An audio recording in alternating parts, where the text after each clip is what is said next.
Good morning, everybody. Today's January 3rd. It's Friday.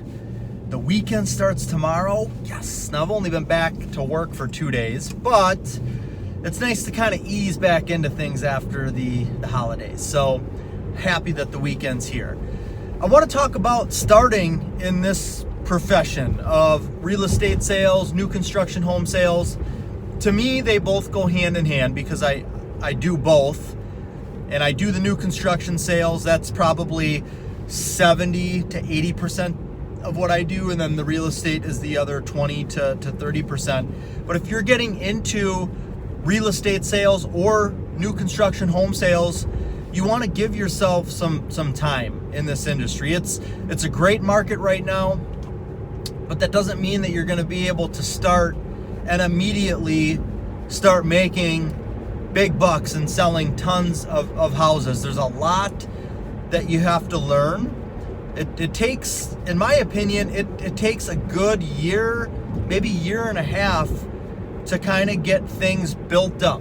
You know, you're going to start working with clients. If you're in new construction home sales, you're going to start doing open houses. You're going to start meeting new people. You're going to start taking on meetings. And a lot of it's practice in the beginning because you could be meeting with people that aren't even ready right now. But if you're just starting in this industry, you need to meet with as many people as possible because it's good practice. When I first started, I took every single meeting that I could, and a lot of them did turn out to where, you know, I remember one couple that I ended up meeting with, there was no way they were going to be able to do anything, you know, financially speaking. They had not spoke to a lender.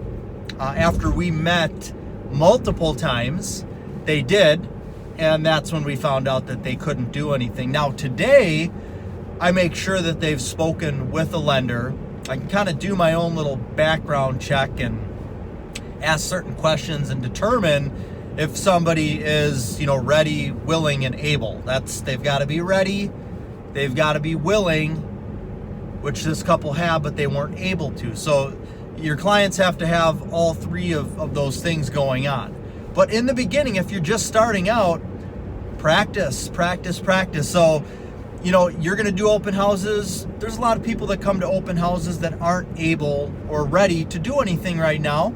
And they may just want to have a meeting for their own, you know, knowledge so that they can kind of, you know, see, maybe dip their toes into the water, get a feel for what the process is going to be like. You know, they know they're going to do something in a couple of years, so they want to start talking to different builders, see what different builders offer. So for you, this isn't going to be an immediate commission. You know, this is something that you may not even get a commission from it, or it may be 2 years down the road. But again, in the beginning, when you're first starting off in this industry, those are the things that you need to do, because the more meetings that you have, the more comfortable you're going to get talking about your product and what you can offer. And you should definitely have some type of a story.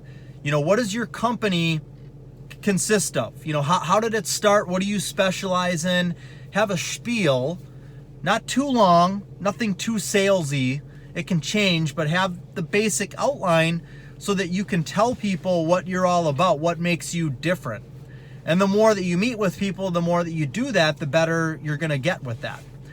The other thing about having these meetings is you're going to start fielding a lot of questions. And a lot of these questions may end up being the same questions, which is good because then you know what are the most popular things, what are the most questioned things that you know, people wonder or ask about if they're just starting off this process. So for you can start to get a feel for what people need to know, and you'll know how to answer these questions, and you'll get better at doing that. These are all going to help polish your sales. I was going to say pitch. It's not a pitch, but it's all going to help you polish and become a well-rounded salesperson. You're going to know your stuff. You're going to know how to get it across to people. You're going to know what information to give to people. You're going to know what to tell people that helps them differentiate you between the other builders that are out there. So if you're just starting off in this industry, that's my advice for getting some practice is doing those open houses. Take as many meetings as you can. But going back to what I talked about in the very beginning, is it's going to take time. So don't just jump into this. You know it's a good market. Your friend's doing this. They're making great money. Give yourself a year and a half. It's going to take a little while to get yourself established and have a pipeline that is constantly full. So you're meeting with those people. You're taking on meetings, but yeah, you've got people that you're actually working with who have already committed, and you're working them towards the finish line of getting everything to the bank so that they can get their construction loan and they can start the building process. And you've got those people who are starting the building process. You want to have the circle of life. You want to have the circle of people, the new meetings, the people that you're working with, the people that you are bringing through the process. That's ultimately what you want to have. In the beginning, you're not going to have that immediately. And it's just going to be a lot of, I'll reiterate that again, meetings that maybe don't have financial results. But in the long run, it definitely will end up benefiting you.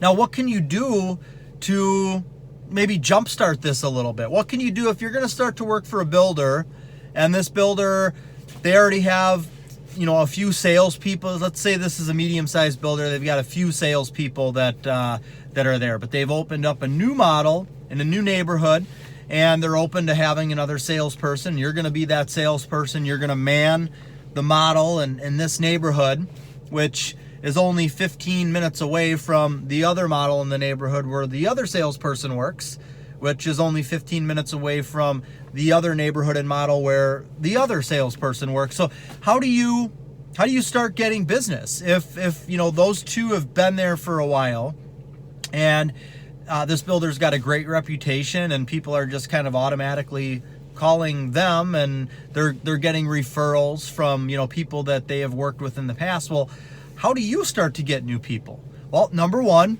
open houses. You have a model. If you're at that model, people are going to come in there and you're going to meet people. So open houses is number one.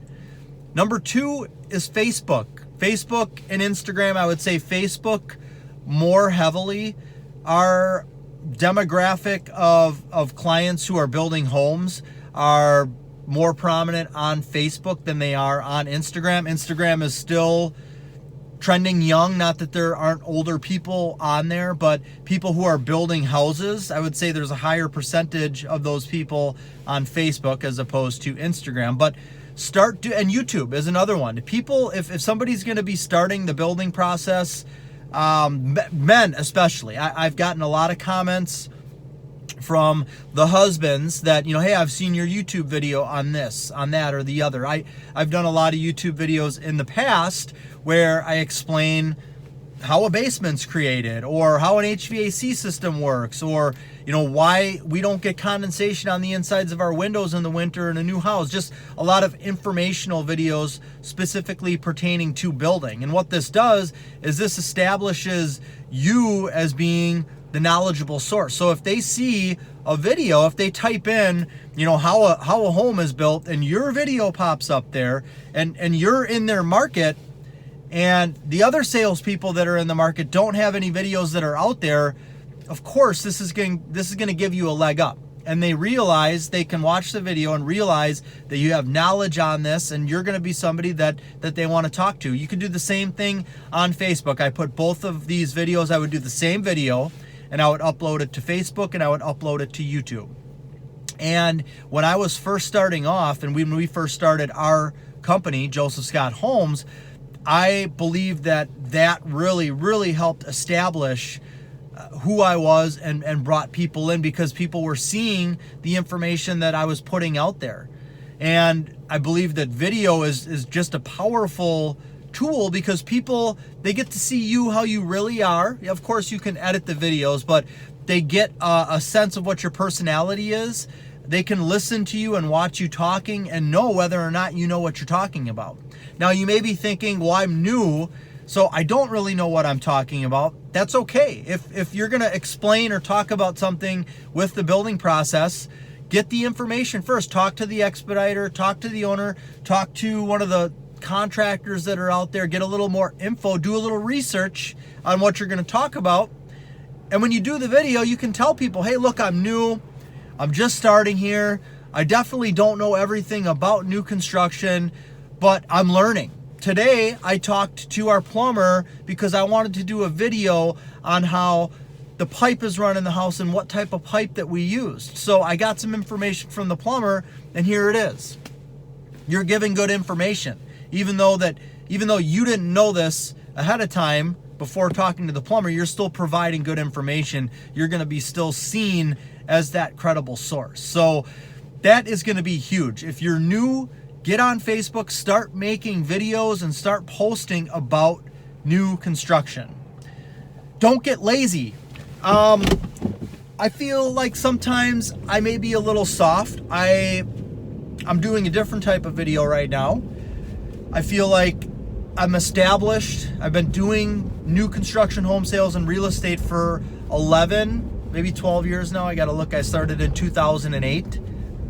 So I feel like I've established myself as a salesperson. Not saying that I know everything there is to know, because there's constantly new and changing things in the industry, and I can always get better at doing certain things, but I feel like I've established myself as a reputable source, and if somebody is thinking about building a house, I'm somebody that they think of. Our company is somebody that they think of. So we do get a lot of referrals and repeat business, as opposed to in the beginning where we had none of that whatsoever. So I had to kind of start from the ground up. So I'm not putting out a lot of videos right now on the construction process, and I should be, but you can't do everything. If you start to do too many things, then you get pulled away from doing that one or two things that really contribute to the income that you make. And right now for me, because I've got the clients that I'm working with, for me, that one thing is to, after I've met with the people, get this information back to them as soon as possible and keep them moving through the process. So I'm not necessarily in the mode where I have to do a ton of prospecting, because I've already got the clients that are there, and now I just need to concentrate on bringing them through. So if I focused more on prospecting, not that I shouldn't be, but if I put a ton of time into making videos and just doing prospecting, then I'm kind of leaving the people who I already have here, and I'm not moving them forward. If you're just starting off, that would be my advice. Do those open houses, get your practice, get on Facebook, get on YouTube, and start putting out content that pertains to what you're doing. If you're in real estate, same thing there. Start doing videos and putting out content that pertains to what you do, because people in your market are going to see those videos. You don't need to be a YouTube star or a Facebook star, if that's even a thing. A YouTube star is, but I don't know about Facebook star. You don't need to have the world watching you. You don't need to have the state watching you. You just need your market to see what you're doing. And if you continuously do that, that's something that is going to help you become known as the expert in your field, and that's definitely going to bring business. So if you're starting off in this industry, I guess that's what I wanted to convey and talk about. Good luck. If you have any questions, leave me a comment and I'll help as much as I can. Have a great rest of the day. Have a great weekend. God bless.